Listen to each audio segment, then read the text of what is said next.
Hey everyone, welcome back to Limit Breaker Fitness. Monty here again. So today, I want to take a second to talk about high blood pressure. Unfortunately, this is something that a lot of people have to deal with, especially here in the United States. We don't eat nearly as well as we should, we don't drink as much water as we should, and we don't move nearly as much as we should. And unfortunately, because of that, high blood pressure is an issue that a lot of people have to deal with. And I personally have to deal with it all the time when I have clients come in. Usually when a client comes in and they're overweight, blood pressure issues are also going to be something that I have to be aware of. So today we're going to look at what high blood pressure actually is, and then we're going to look at a few of the things that we can do while we're training or while we're working out with someone who does have those issues.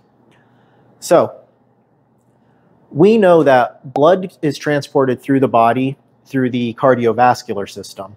That's your heart, your veins, your arteries.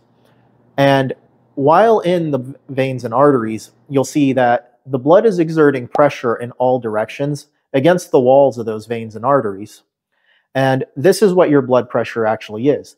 It's the amount of pressure that the blood exerts on the walls of the veins and the arteries. And usually when this is measured, you're given two numbers. You're giving a systolic number, which goes on top, and you're given a diastolic number, which is on the bottom. What is the difference?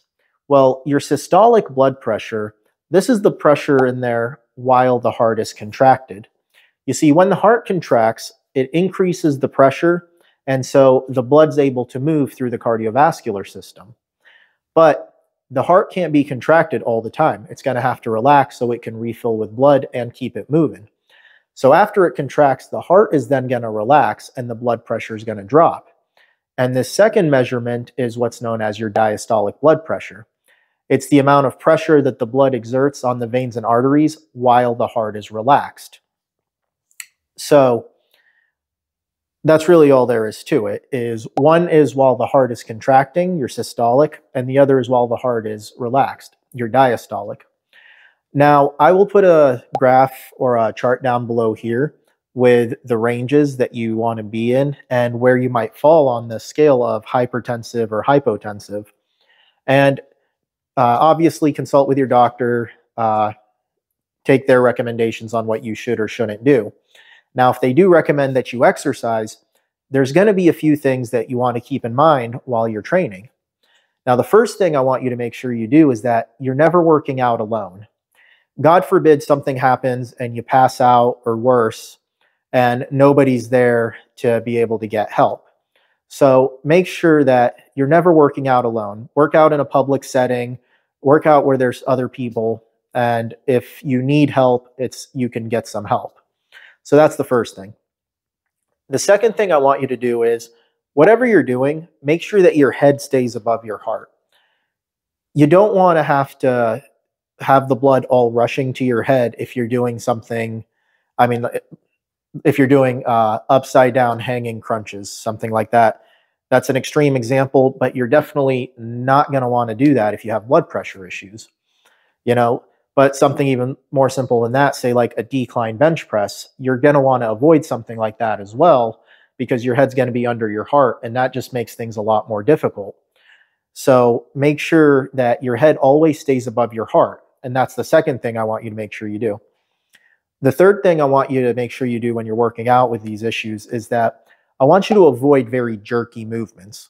Anything where your head is going to be moving crazy, don't do those. So even something as simple as crunches, it combines the head being under the heart and then moving up crazy fast. Avoid that. Something like squats, you're going to want to avoid, you're going to come down, and then as you come back up, well, suddenly all that blood has to come back up as well, and you run the risk of passing out or something. So make sure that you avoid very jerky movements. You might be stuck to machines, you might be stuck to light cardio, but remember, if you're just starting, that's fine.